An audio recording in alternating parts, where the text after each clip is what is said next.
বাংলাদেশ আজকে প্রিয় নেত্রী জননেত্রী শেখ হাসিনার নেতৃত্বে এগিয়ে যাচ্ছে। ডিজিটাল বাংলাদেশ, এখন আমরা স্মার্ট বাংলাদেশের দৃঢ় প্রত্যয় নিয়ে এগিয়ে যাচ্ছে। 2041 সালে উন্নত বাংলাদেশ হবে, পদ্মা সেতু হয়েছে, বঙ্গবন্ধু স্যাটেলাইট হয়েছে। সকল ক্ষেত্রে আমি যদি বলতে চাই, এমন কোনো ক্ষেত্র নাই যে ক্ষেত্রে বাংলাদেশ পিছিয়ে আছে, এগিয়ে যাচ্ছে। অনেক বাধা, আমাদের উন্নয়নের ক্ষেত্রে সবচেয়ে বড় বাধা প্রতিবন্ধকতা সৃষ্টি করে ওই অপশক্তি 71-এর ঘাতকদের দল বিএনপি জামাত। তারা মিথ্যা গুজব ছড়ায়।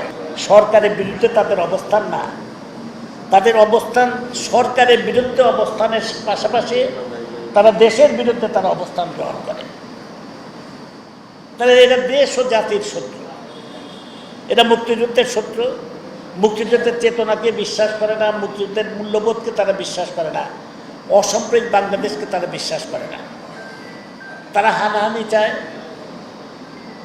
ঝগড়া ফ্যাসাদ চায়, বাংলাদেশের উন্নয়নকে স্থবির করে দিতে চায় এবং আবার আমাদেরকে পেছনের দিকে নিয়ে যেতে চায় এই অপশক্তির বিএনপি জামাত।